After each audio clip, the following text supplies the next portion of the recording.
magandang umaga po sa ating lahat. Ngayon po, tayo po yung magsisimula na sa gawain ng Diyos. Minsan nga po, iaanyayahan ko po kayo tumayo at nakakanta natin ang Diyos na siya.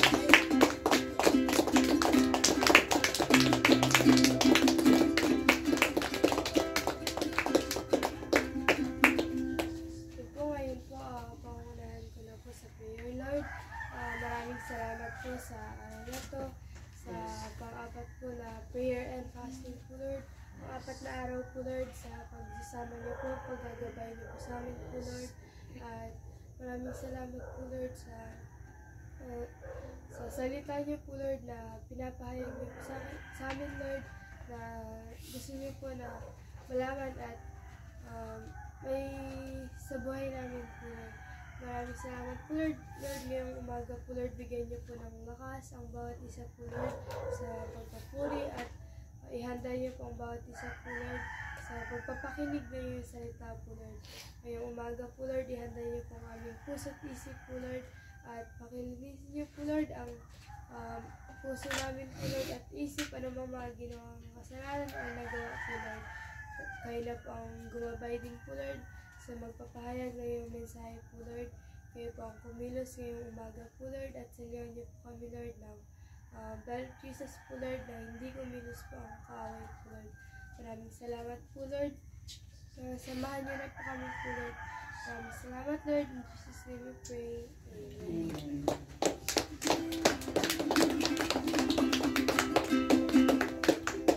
Po mga kapatid, sa oras po na ito, sama-sama po tayo magpuri ng malumanay na awitin sa ating Panginoong Diyos. Hallelujah.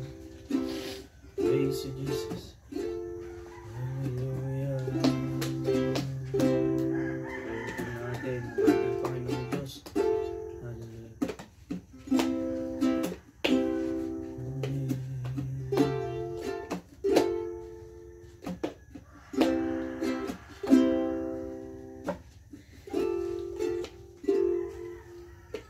Patawarin mo ako sa lahat ng pagkukulang ko, iaalay sa'yo ang puso ko.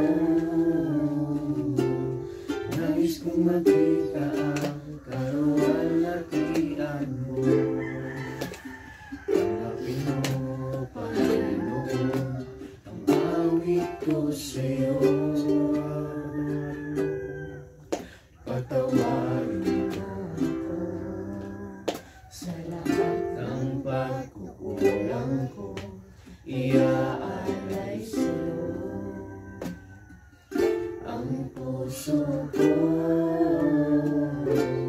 Nais kong makita ang kaluwalhatian mo. Tanggapin mo, Panginoon, ang awit ko sa'yo.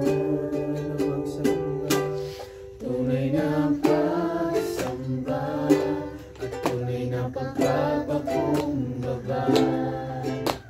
Basagin mo, Panginoon, ang puso kong ito.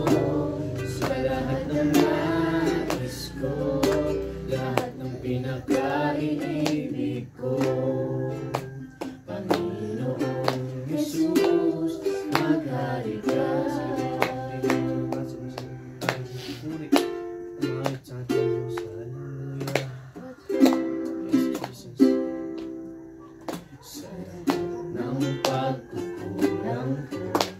Iaalay sa'yo ang puso ko.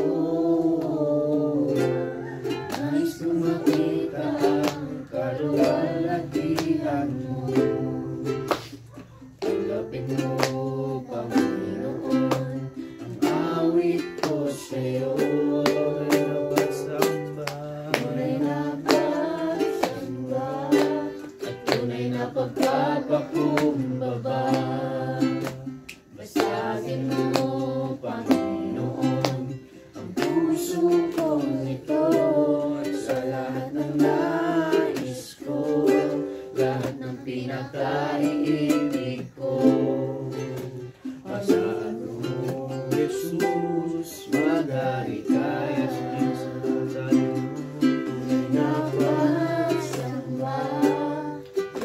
pagpapakumbaba. Praise you, Jesus. Basahin mo, Panginoon, ang puso kong ito. Sa lahat ng nais ko, lahat ng pinag-iibig ko. Panginoong Jesus, maghari ka. Samba at tunay na pagpapakumbaba. Basagin mo, Panginoon, ang puso ko ito. Sa lahat ng nais ko, lahat ng pinag-iibig ko. Panginoong Jesus, maghari ka. Tunay na pagsamba at tunay na pagpapakumbaba. Basagin mo, Panginoon, ang puso kong ito. At sa lahat ng nais ko, lahat ng pinag-iibig ko. Panginoong Jesus, maghari ka. Panginoong Jesus, maghari ka. Panginoong Jesus, maghari ka.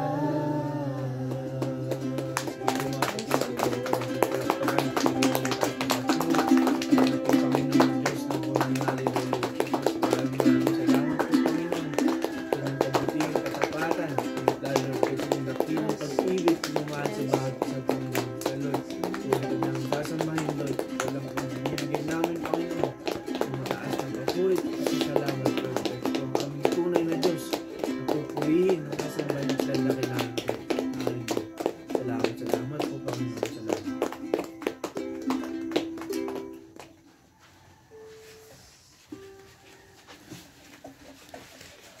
Napili po tayo nakatayo at magbasa po tayo mula po sa Roma chapter 12 verse 9 to 14. Meron po kayong mga Biblia, Roma chapter 12, 9 to 14. Kung ang sinasabi, magmahalan kayo ng tapat, iwasan ninyo ang masama at laging gawin ang mabuti. Magmahalan kayo bilang magkakapatid kay Kristo at maging magalang sa isa't isa. Huwag kayong maging tamad, kundi magpakasipag at buong pusong maglingkod sa Panginoon. At dahil may pag-asa kayo sa buhay, magalak kayo. Magtiis kayo sa mga paghihirap at laging manalangin. Tulungan ninyo ang mga pinabanal ng Diyos na nangangailangan at patuloyin ninyo sa inyong mga tahanan ang walang matutuluyan. Idalangin ninyo sa Diyos na pagpalain ang mga taong umuusig sa inyo. Pagpalain niyo sila sa halip na sumpain. Diyos po ang magpala ng kanyang buhay at makapangyarihan salita. Tayo pong lahat ay pumikit at manalangin. Amang banal, dakilang Diyos na buhay, sa pangalan po ng aming Panginoon sa Kristo, sa patnubay gabay ng Diyos Espiritu Santo, maraming pong salamat. Sa oras na ito, makapagbulay po kami ng iyong salita. Patuloy ka nga pong mangusap sa amin, buksan ang aming pangunawa, ang aming puso, na maging ito ay mapagtanggap sa iyong mga salita, Panginoon. Maging bukas ang aming tainga, pandinig para po sa iyong personal na pangungusap po sa amin. Sa aming patuloy na pananalangin at pag-aayuno, naway kalugdan mo kami. Patawad nga po kung kami po ay may mga kahinaan, pagkukulang pagkakamali, Lord God, na sinasadya man o hindi, Panginoon, mga pag-iisip, pakiramdam, mga gawa, nananalita na hindi po nakakalugod sa inyo. Patuloy nyo kami isaayos, Panginoon. Patuloy nyo po kami ituwid ng Espiritu. Salamat po. At sa umaga ito, tanging ikaw po ang mangusap sa amin. Gamitin nyo lamang po ang instrumento at itago sa inyong likuran. Salamat po, Ama. Patuloy na po namin ito panghawakan. Ang katagumpayan ay panguna ay amin na po pinanghawakan. Sa pangalan ni Jesus. Amen. Amen. Makakaupo na po. So muli po, good morning po. Magandang umaga sa ating lahat po. At higit lalo po sa ating Lord at sa mga nakikiisa po sa atin online. So sa ating binasa po, no, Romans 12:9-14, napakaganda po bilang bubuod ng mga natutunan na po natin ng mga nakaraang araw. Amen po ba? Amen. So simula po sa paghahanda sa ating mga sarili, binigyan tayo ng tungkulin ng Panginoon na paghahanda sa ating kapwa, sa ating pamilya, sa ating mga mahal sa buhay. At sabi nga po dyan, no, yung katuruan na nagmumula sa Panginoon Jesus ay yung pagmamahalan at paggawa ng mabuti sa isa't isa. Ayan po talaga ay kalakip ng pagkatawag ng Panginoon po sa atin. Hindi po talaga pwede na ikaw at ang Lord lang hanggang wakas. Kalakip po nun ng pagtanggap po natin sa pagmamahal ng Panginoon ang tungkulin na maibahagi po ito sa iba. Amen po ba? Amen. So, doon pa lamang po, makikita na po natin na kalooban na po ng Panginoon ang ating paggawa ng mabuti at pagmamahal sa kapwa bilang ating paglilingkod sa Panginoon. So, ang topic po natin ngayong umaga ay yung paghahanda po, no, sa paglilingkod sa Diyos. Ano po yan? Page 26. Thursday. Sa mga may booklet po, punta po tayo sa page 26. So, sa paglilingkod po sa Diyos, bakit yan po yung una nating binasang verse, no? Makita po natin agad na ang paglilingkod sa Diyos ay para po sa lahat ng tinawag ng Panginoon na sumunod po sa Kanya. Para po yan sa lahat ng mga tumanggap ng pag-ibig ni Kristo na nais ng Panginoon na ibahagi sa iba. Ang paglilingkod po sa Diyos ay hindi po tinatanong kung kalooban ba ng Diyos. Ito po ay maging malinaw po sa atin sa pag-aaral po natin. At ngayon taon, nawa po sa panimula po ng taon, mailagay po ng Diyos sa puso nating lahat ang paglilingkod sa Panginoon. Bawat bata, bawat kabataan, bawat kananayan, katatayan. Ito po ay pagtawag ng Diyos sa ating lahat. At hindi po ito tungkol kung dapat ba, kundi kailan po ba? Kailan po ba tayo magsisimulang maglingkod sa Panginoon? Yun po ang dapat pong tanong. Hindi po kung kalooban ng Diyos. Kasi sigurado po sa binasa natin, dun pa lamang po, kalooban na po ng Panginoon na tayo ay magpakasipag, maglingkod sa Kanya sa pamamagitan po ng pagmamahal at paggawa ng mabuti. Amen po? Amen. Sige po, sa pagpapatuloy po natin, paghahanda sa paglilingkod sa Diyos, no? Basahin pa po natin. Wala po dyan pa din, pakisulat nyo na lang po yung Romans 12:4-8. Para pagtibayin po natin yung paglilingkod na po. So, Romans 12. Bago po tayo magpatuloy sa booklet, may 3 verse pa po akong babasahin. So, yung una kong buong binasa is Romans 12:9-14. Pangalawa po, Romans 12, balik po tayo sa verse 4-8. Basahin ko na lang po. Kung paano ang katawan ay binubuo ng maraming bahagi at ang bawat bahagi ay may kanya-kanyang gawain, ganon din tayong mga mananampalataya. Kahit na marami tayo, iisang katawan lang tayo kay Kristo at magkakaugnay tayo sa isa't isa. Iba't iba ang kakayahang ibinigay sa atin ng Diyos ayon sa Kanyang biyaya. Kaya gamitin natin ang mga kaloob na iyan. Kung ang kaloob ng isang tao ay pagpapahayag ng salita ng Diyos, kailangang ipahayag niya ito ayon sa kanyang Kailangan ipahayag niya ito ayon sa kanyang pananampalataya. Kung ang kaloob niya ay paglilingkod sa kapwa, maglingkod siya. Kung pagtuturo, magturo siya. Kung pagpapayo, magpayo siya ng mabuti. Kung pagbibigay, magbigay siya ng maluwag. Kung pamumuno, mamuno siya ng buong sikap. At kung pagtulong sa nangangailangan, tumulong siya ng may kagalahan.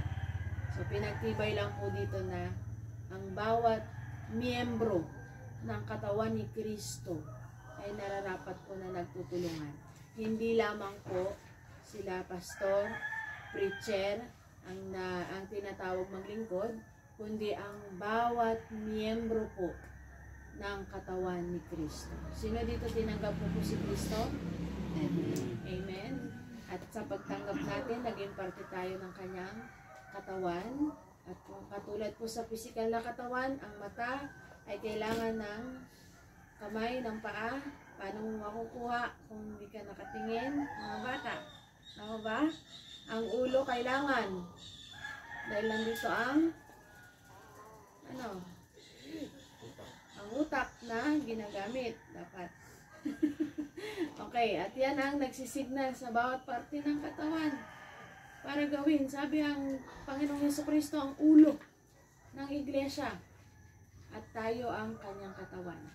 So, hindi pwede sabihin daw ng paa, hindi kita kailangan kamay. Kailangan natin ng isa't isa. Maglingkod sa isa't isa. Hindi pa pwede puro paa lang, puro kamay lang. Puro si pastor lang, puro si preacher lang.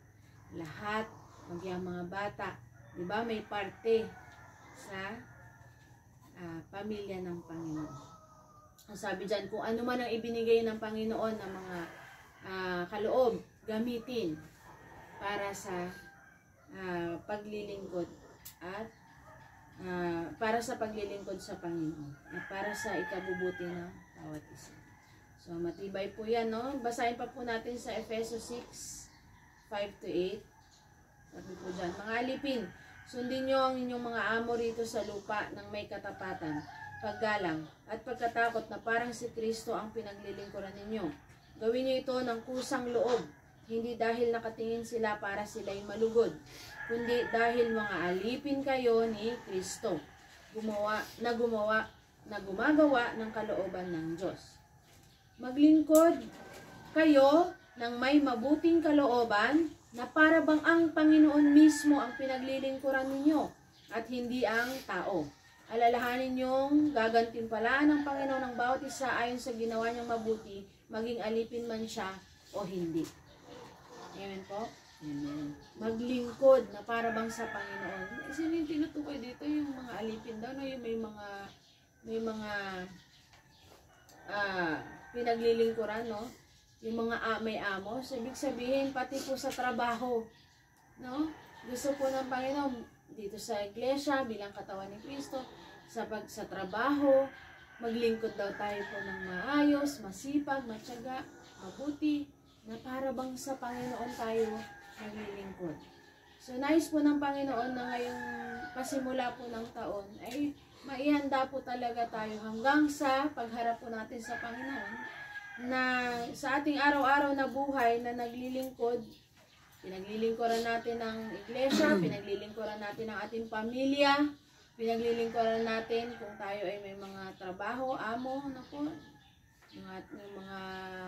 may mga empleyado, di ba? Tayo ay gusto po ng Panginoon na maglingkod ng mabuti, hindi para sa tao lamang, kundi para sa Panginoon, na siyang parang ating pinaglilingkuran. So kung ang Lord Jesus, ang ating amo, ang ating bossing, siya masusunod, gagawin ba natin ang mabuti? Nararapat po. Yan at yan ang nais po ng Panginoon sa atin. Kaya naman po, huwag po tayong magsettle po sa trabahong parang dahil wala naman nakatingin, hindi na natin pagbubutihan. Sa iglesia man yan, sa pamilya man yan, o sa ating mga iba-ibang tungkulin. Amen po? Magbasa pa po tayo. Last na po to bago tayo pumunta sa booklet. Philippians 2:7-18. Sabi po dyan, ang paglilingkod nyo na bunga ng inyong pananampalataya ay tulad sa isang handog, at kung kinakailang ibuhos ko ang aking dugo sa handog na ito, maligaya pa rin ako at makikigalak sa inyo. At dapat maligaya rin kayong makigalak sa atin. Tutukan lang po natin yung unang verse na nasabi, ang paglilingkod nyo na bunga ng inyong pananampalataya. Napakahalaga po pala no, na yung doon sa ating mga pananampalataya sa Panginoong Hesukristo ay magbunga ng paglilingkod. Na ang magtulak po sa ating paglilingkod ay yung pananampalataya natin kay Kristo. At sa pananampalataya natin ay kalaki po nun, o kadugtong po nun, ay yung lumago tayo sa pananampalataya at makita rin po sa atin ang paglilingkod. So kasabay po ng paglago natin sa spiritual, kasabay po ng ating paghihintay sa Panginoong Hesus, paghahanda natin sa sarili, sa kapwa, ay yung patuloy tayong maihanda sa paglilingkod dahil po at ayon po sa ating mga pananampalataya. So dito pa lamang po ibibigyan ko na po ng punto na hindi po sa pilitan talaga ang paglilingkod. At nais po namin kung paano po kami tinawag sa pananampalataya ng Panginoon at tinawag niya na maglingkod sa Kanya, ay ganun din po ang bawat isa na naririto.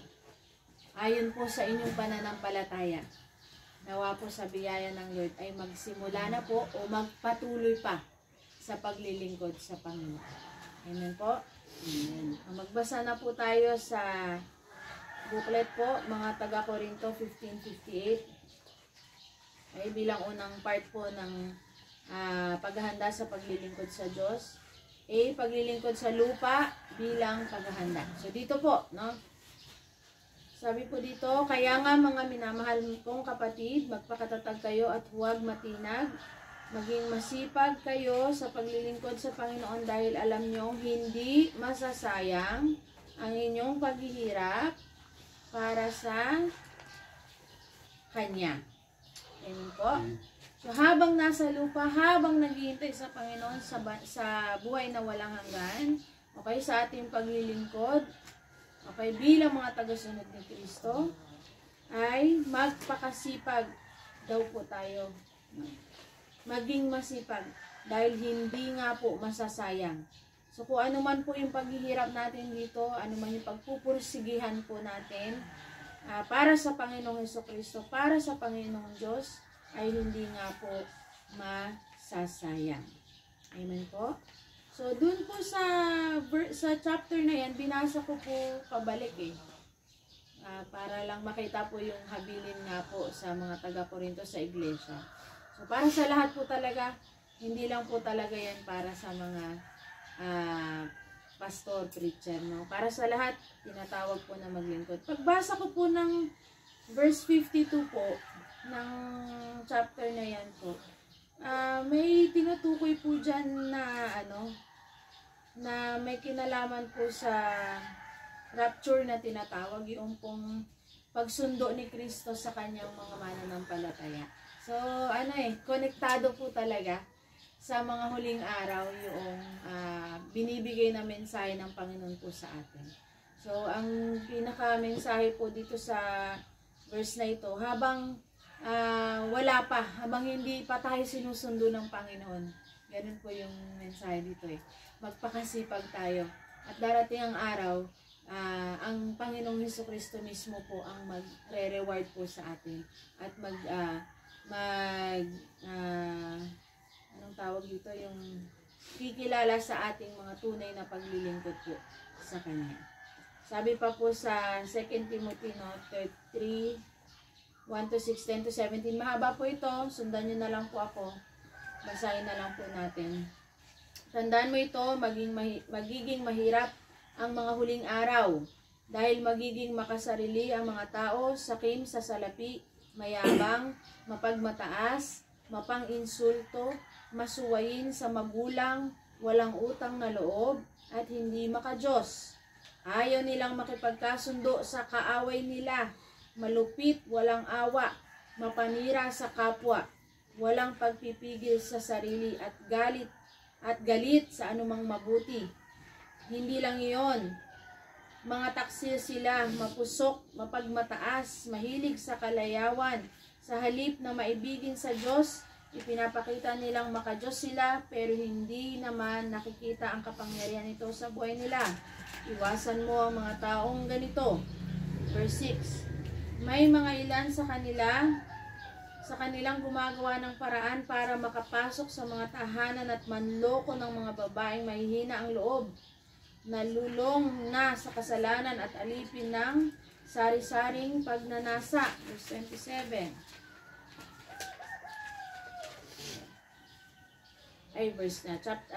Page 27, verse 10. Ngunit ikaw, Timoteo, alam mo lahat ang itinuturo mo, ang aking pamumuhay, layunin, pananampalataya, pagtsatsaga, pag-ibig at pagtitiis. Alam mo rin ang mga dinanas kong pag-uusig at paghihirap katulad ng nangyari sa akin sa Antioch, Iconium at Lystra. Ngunit iniligtas ako ng Panginoon sa lahat ng mga iyon. Ang totoo, lahat ng nagnanais mamuhay ng matuwid bilang tagasunod ni Kristo Jesus ay daranas ng pag-uusig. Ang masasama at manlilinlang na may lalo pang sasama at patuloy na malilinlang. Maging sila mismo ay malilinlang. Ngunit ikaw, magpatuloy ka sa mga bagay na natutunan mo at pinanaligan dahil alam mo kung kanino mo ito natutunan. Mula pa sa pagkabata, alam mo na ang banal na kasulatan na nakapagbibigay sa iyo ng karunungan tungo sa kaligtasan sa pamagitan ng pananampalataya kay Kristo Jesus. Lahat ng kasulatan ay isinulat sa pamamagitan ng kapangyarihan ng Diyos at mapakikinabangan sa pagtuturo ng katotohanan, pagsasaway, pagtutuwid, at sa pagsasanay ng matuwid na pamumuhay. Verse 17, para maging handa sa lahat ng mabubuting gawa ang naglilingkod sa Diyos. Ayan po. So makita po natin no, yung babala ng Panginoon sa kanyang salita na sa mga huling araw talaga pong magiging masama ang buong sangkatauhan. At yun po ay nararanasan na po natin ngayon. Amen po ba? Nakita nyo naman po yung mga news. Talaga, sinusubaybayan po natin. Kasama nga po yan sa prayer natin. So talagang pasama po ng pasama ang mga tao. At yung mga masasama daw po at talaga hindi kumikilala sa Diyos ay lalo pang sasama. Pero ikaw, sabi niya po, pero ikaw, Timoteo, ikaw, Jorin, ikaw, Maricar, ay Marie, tayong lahat ay tinatawag ng Panginoon ng mga gustong sumunod sa Panginoon sa Kristo ay magpatuloy sa paghawak at pagtayo sa salita ng Diyos. Dahil ito daw po ang maghahanda sa atin sa paglilingkod sa Panginoon. So, dyan po papasok yung tanong na, Lord, gusto ko po maglingkod. Lord, mahirap, lalo na sa panahon natin ngayon. Pero sabi dyan, ang salita ng Diyos ang maghahanda sa atin. So, paano Lord? Patuloy po tayo magbabad sa salita ng Panginoon, tumayo sa salita ng Panginoon, at maglingkod base no, sa kung paano tayo nais ng Panginoon maglingkod sa Kanya. Nasa kabila ng kasamaan sa mundong ito, okay, ay magpatuloy po tayo sa mga salita ng Panginoon. Sa mga huling araw at sa mga susunod pa, no? Siguro ngayon malala na, sa mga susunod na panahon baka mas malala pa. Sa panahon siguro ng mga kabataan ngayon, mas malala pa. Sa pag lumaki na itong mga maliliit na bata, baka kung hindi pa bumalik ang Panginoon sa Kristo, malala pa. Pero nais ng Panginoon, manatili po tayo sa paglilingkod. No? Manatili po tayo sa liwanag, sa kabutihan, at sa pagmamahal, no? Sa pagtuturo ng salita ng Panginoon bilang ating partisipasyon no? Sa Panginoong Jesucristo, sa kanyang layunin. So, magpatuloy, magpahanda sa Panginoon at magpatuloy maglingkod sa Panginoon. Bilang pagpapatibay pa po, wala po ulit dyan. Pero may nabasa po ako sa Malakias 3:14-18 bilang encouragement po sa atin. No? Pakisulat na lang po. Malakias 3:14-18. Ito po yung chapter bago po yung Mateo. Ito po yung huling chapter ng Old Testament. So basahin po natin. Hindi ba't sinabi ninyo, walang kabuluhan ang maglingkod sa Diyos? Ano ba ang mapapala natin kung susundin natin ang kanyang mga utos? At ano ang mapapala na Mapapala natin kung ipapakita natin sa Diyos na nalulungkot tayo at nagsisisi sa ating mga kasalanan. Masasabi pa nga natin na mapalad ang mga taong mayabang, sapagkat sila na gumagawa ng masama ay umuunlad. At kahit na sinusubukan nila ang Diyos, hindi sila pinarurusahan. Tingnan po ninyo, no? Verse 16, pagkatapos nag-usap-usap ang mga taong may paggalang sa Panginoon. Makinig tayo mabuti. Narinig ng Panginoon ang kanilang pinag-uusapan. Ang kanilang pangalan ay isinulat sa aklat na nasa harapan ng Panginoon para maalala niya silang mga may takot at kumikilala sa Kanya. Sinabi ng Panginoon, verse 17, sinabi ng Panginoong makapangyarihan, magiging akin sila sa araw ng paghatol ko, ituturing ko silang isang tanging kayamanan, hindi ko sila parurusahan. Tulad ng isang amang hindi nagpaparusa sa anak na masunurin. At muling makikita ng mga tao ang pinagkaiba ng mabuti at masama. At ang pagkakaiba ng naglilingkod sa akin at ng hindi. Ito po ay prophecy po ulit. Ito po ay tumutukoy sa hinaharap ulit. At ito po ay, sabi dyan, may mga tao nag-uusap-usap, no?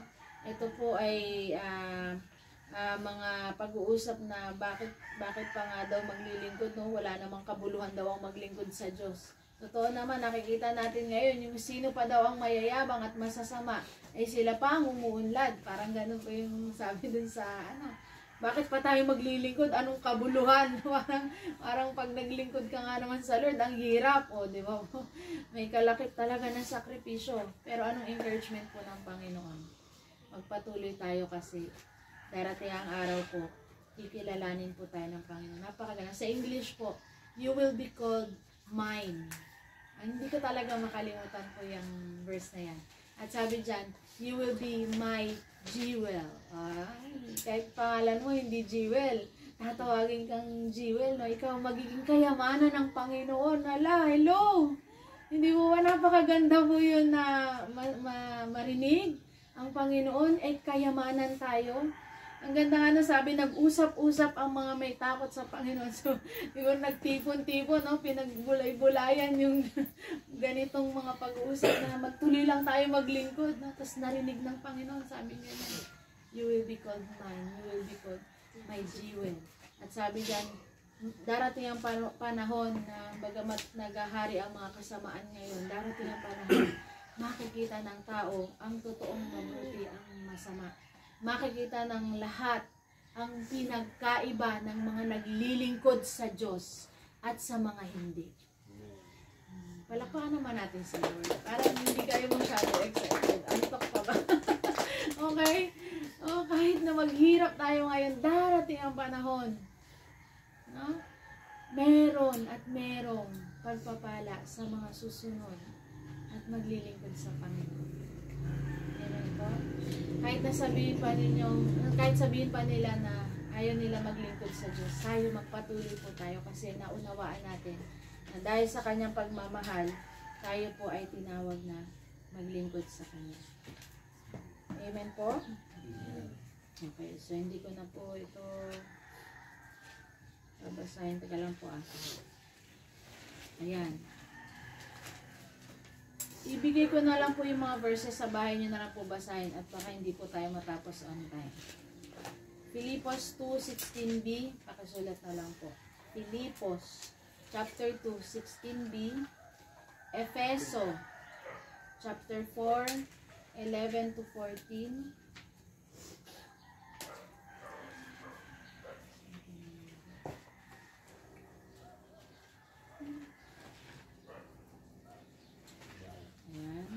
Efeso 4:11 to 14. Bulay-bulay. Isama nyo po yan pag nagbulay po kayo. Sa mga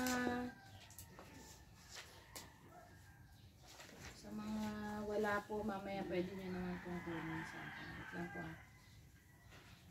Lista ko lang. Ayan. So, dito po sa dalawang verse na ito, pasadahan ko lang po, na-appreciate ko po kasi sa pagbubulay po sa Panginoon.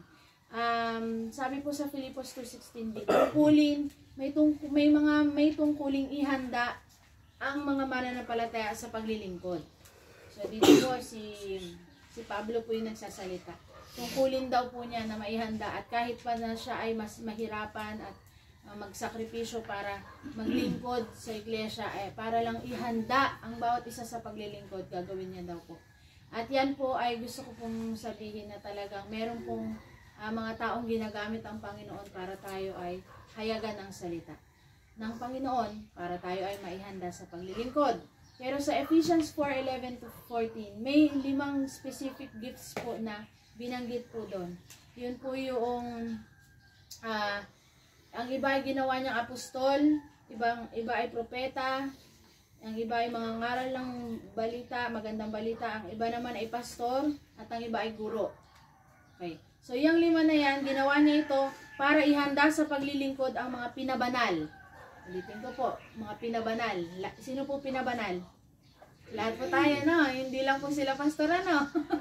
So, yung 5 na po gifts na yan, na ginawa po ng Panginoon, binigay po ng Panginoon, ay ginawa niya para ihanda sa paglilingkod ang mga pinabanal at para lumago at maging matatag sila bilang katawan ni Kristo. Basahin niyo po yan, napakaganda. Hanggang sa mga huling araw, maihahanda po tayo hanggang sa pagharap natin sa Panginoon, na tayo ay sa pagpapatuloy maglingkod, lalago, at hindi po tayo maluloko. Yun po yung context na nito. So may ginagamit po siya. At tandaan niyo po, ang gifts na ito ay maaaring nasa isang tao o nasa nakakalat, no, sa iglesia. Kaya magpasalamat po tayo na meron po tayong mga ganito na nag-aalaga po sa ating iglesia. Ano po?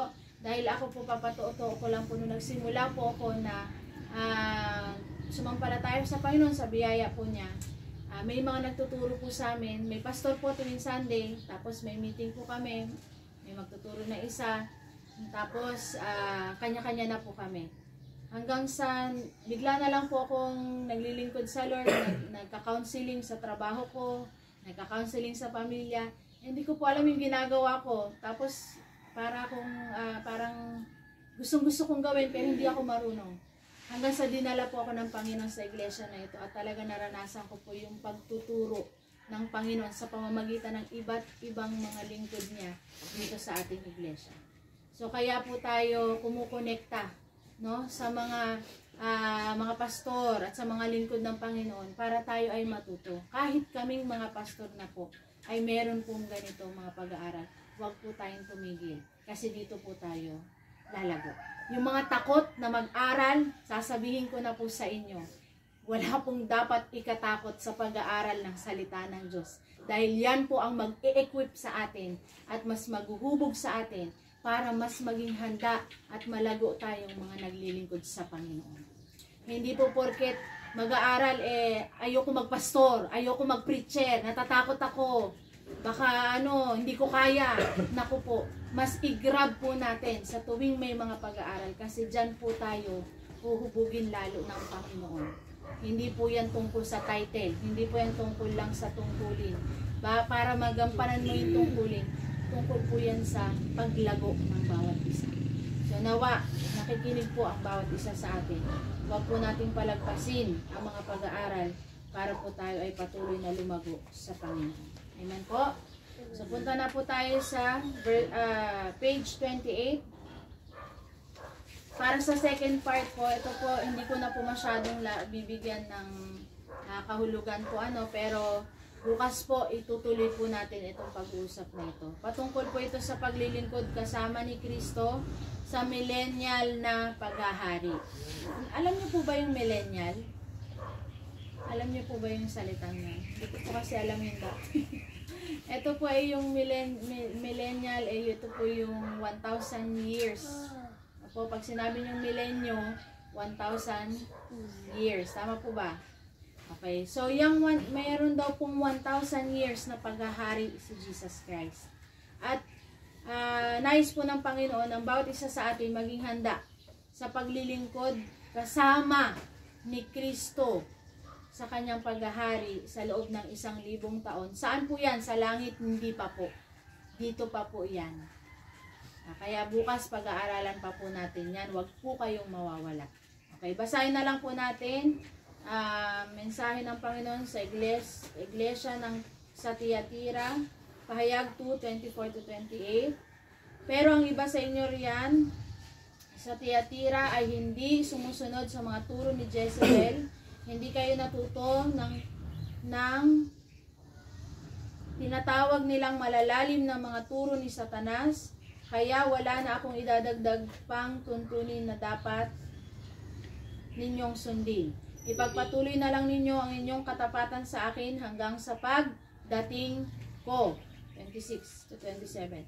Sapagkat ang mga magtatagumpay at patuloy na sumusunod sa kalooban ko hanggang sa wakas ay bibigyan ko ng kapangyarihang mamahala sa mga bansa tulad ng kapangyarihang ibinigay sa akin ng aking Ama. Mamamahala sila sa pamamagitan ng kamay na bakal at dudurugin nila ang mga bansa gaya ng pagdurog sa palayok at ibibigay ko rin sa kanila ang tala sa umaga. Akala ko po yung tala sa umaga maganda. Nung binasa ko po yung Isaiah 14:12-21, nakasulat ko dyan. Si Satanas po pala ang tala sa umaga. So, ibibigay sa kanila, ibig sabihin, yung mga magpapatuloy po sumunod at maglingkod sa Panginoon ay maghahari kasama niya at mismo si Satanas ay matatalo ng kanyang mga lingkod. Palakpakan po natin ang Panginoon. Amen po.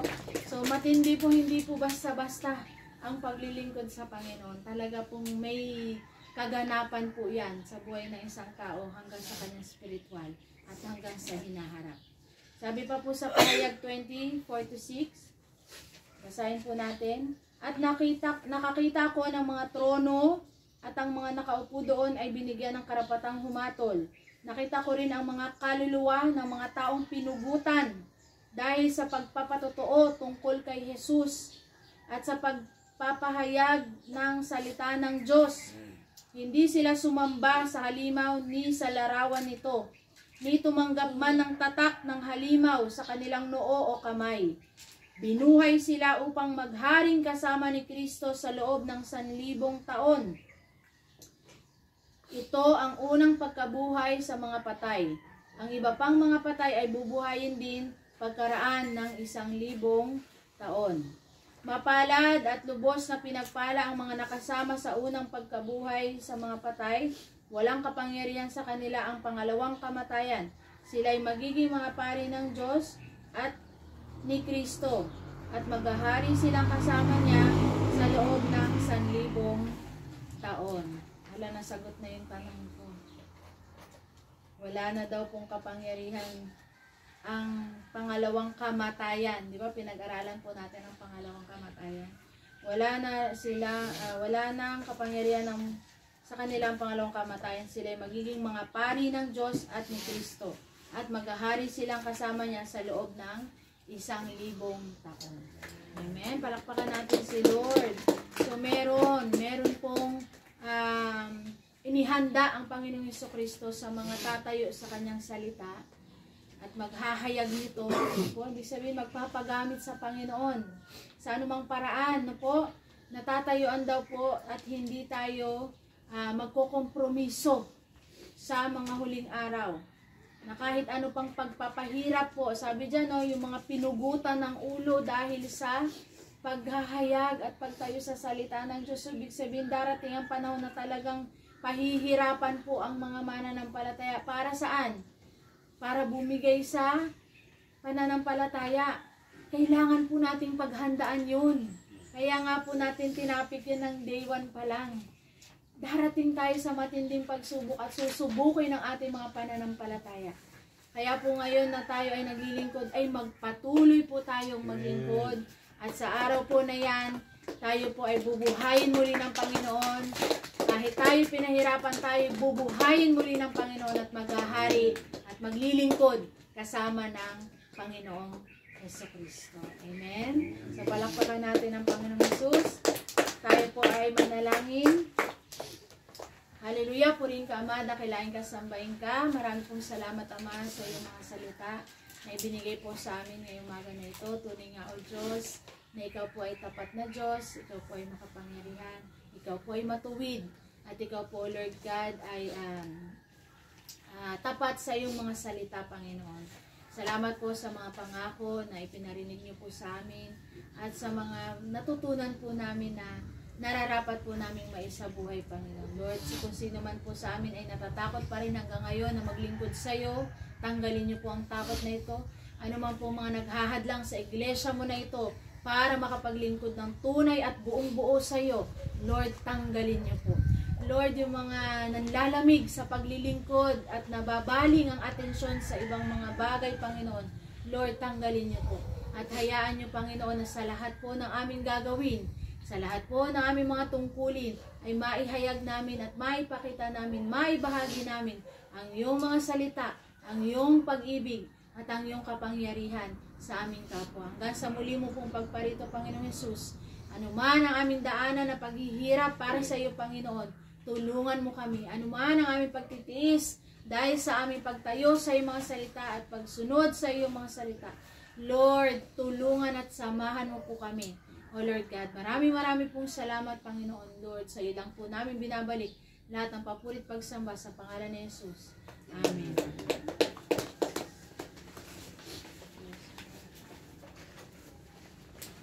Purihin po ang Panginoon. Sige po, tayo po lahat ay tumayo at tayo po ay magtapos sa panalangin. Hallelujah. Purihin ka, Panginoon. Maraming salamat po sa napakagandang mensahe ngayong umaga. Salamat, Lord, dahil kami po ay napabilang, Lord, sa pribilehiyo na makapaglingkod para sa iyo. Patuloy na patatagin mo ang bawat isa at ihanda sa mga darating pang panahon ay huwag kaming tumigil, kundi mas lalo pang magpakasipag. Sa aming pong pagtatapos, Panginoon, nagpapasalamat kami sa inyo pong biyaya sa buhay namin. Hindi mo kami binibitawan at hindi mo kami pinabayaan. Patuloy mo kami pinalalago at iniingatan at pinananagumpay. Sa aming pong pagsamantalang paghiwa-hiwalay, amin pong itinatas ang aming kamay para tanggapin po, Panginoon, ang bendisyon na nagmumula sa iyo. Ang pag-ibig ng Panginoong Jesucristo ay ang pag-ibig ng Ama, kapayapaan ng Panginoong Yesus, ang gabay patnubay ng Espiritu Santo ay sumaamin, gayon din ang pag-iingat, ang proteksyon ng pagsiselyo ng banal na dugo ng Panginoong Yesus ay gawad niyo po sa amin at sa mga mahal namin sa buhay at mga kapatiran na hindi po nakasama at nakadalo ngayong umaga ay extend niyo po sa bawat isa namin. Inaangkin ang tagumpay na ito, in Jesus' name we pray. Amen.